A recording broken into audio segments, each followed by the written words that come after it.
किसी खास ओहदे पे मकाम पे जगह नहीं मिलती। नौजवान था और यतीम भी था। शौक बन गया दीन पढ़ने का। मोहल्लेदार इलाके वाले कहने लगे कहां से कमाएगा, ना बाप है, ना माँ है, ना घर है, कहां से। हजरत रूमी कहते हैं नौजवान ने जंगल में झोंपड़ी लगा ली।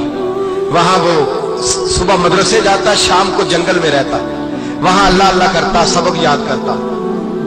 एक दिन बादशाह की बेटी रास्ता भूल गई, जंगल में आई सहेलियों के साथ, बॉडीगार्ड भी साथ थे, पर रास्ता भूल गई। खोती खोती शाम हो गई, ऐसी खोई कि जब रात गहरी हो गई तो आके उस नौजवान के पास रुकी और चिल्लाने लगी। शेर के दहाड़ने की आवाज आती है, भेड़िए के बोलने की आवाज आती है। नौजवान अकेला, सहेलियां बिछड़ गई, गार्ड बिछड़ गए। कहने लगी मैं परेशान हूं, मुझे जगह मिल जाएगी। नौजवान कहता मैंने शहजादी देखी और मुझे भी पता था कि घर एक ही है और रात को अंदर से दरवाजा भी बंद करना पड़ता है, जंगल जानवर भी आ जाते हैं। कहते मेरी छोटी सी कुटिया में झोंपड़ी में वो आई, रो के कहने लगी सहारा कोई नहीं, अगर मैं पीछे निकलूंगी तो भेड़िए खा जाएंगे। कहते मैंने उसे जगह दे दी। अकेली औरत, चिराग जल रहा है, सबक याद कर रहा हूं। मेरे नबी पाक ने फरमाया जहां मर्द औरत अकेले हो तीसरा शैतान होता है। और शहजादी, वो बच्चा कहता है सबक याद करता रहा सारी रात। वो बच्ची को कहा सो जा, पर वो कहती है नींद मुझे भी कहां आई। ऐसे मौकों पर नींद, सारी रात सबक याद करता। थोड़ी थोड़ी देर के बाद चिराग जलता तो उस पर उंगली रखता, हाथ जलता तो पीछे खींच ले, फिर दूसरी उंगली रखता, थोड़ी देर के बाद जलता तो खींच ले, हाथ सारा जल गया।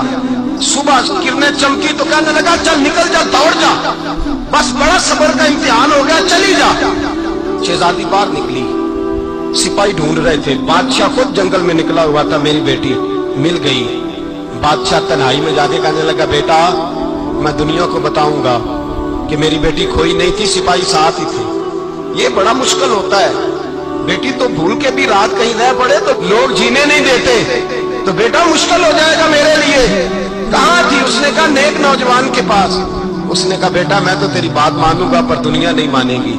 अगर उस नौजवान ने किसी को बता दिया कि तू उसके पास थी तो फिर लोग मेरा जीना मुहाल कर देंगे। बेटा मैं मर जाऊंगा, मेरी मजबूरी ये है कि वो कहीं राज ना उगल दे वो नौजवान, उसे कत्ल करना पड़ेगा। औरत ने मिन्नतें की, उस बेटी ने कहा मेरे मौसम को मारोगे, रोई। और वो कहने लगा मैं बादशाह हूं, मेरा अपना वकार है, मैं उसको छोड़ नहीं सकता। गिरफ्तार कर लाए सिपाही। वक्त तय हो गया सदा का। अकेले काल कोठरी में रखा गया, जो उसके खास इतबार वाले थे उनकी ड्यूटी लगाई। बादशाह ने बुलाया तालिब इल्म, आया। औरत कहने लगी, बेटी कहने लगी एक दफा तो बुलाओ ना, एक सवाल बस पर्दे में रह के पूछना है और फिर जो आपका जी चाहे। मेरे मौसम को मारना तो है, तो मर्जी आपकी। सामने खड़ा किया, नौजवान पर्दे के पीछे, औरत खड़ी हो गई। बादशाह बीच बैठ गया।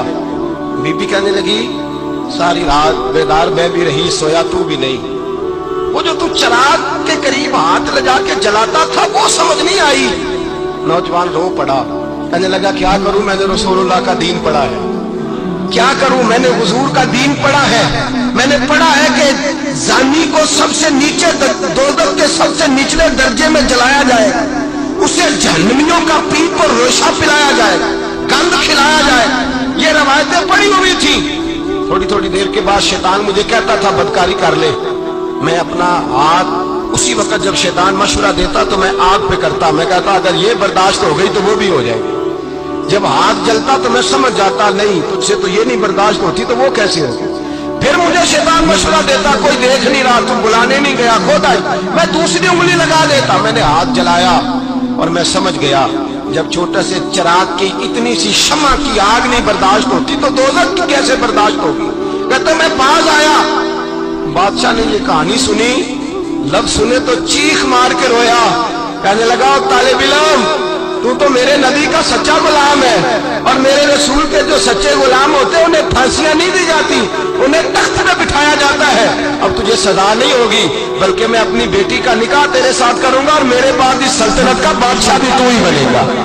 अब वो नौजवान वहां नारे लगा रहा है, कहता लोगों तुम मुझे कहते थे दीन से क्या मिलता है, दीन से तो अल्लाह तख्त व ताज भी अता फरमा देता है। अगर नौजवान शर्मो हया वाले बन के रहे अल्लाह सारी इज्जतें दे देगा।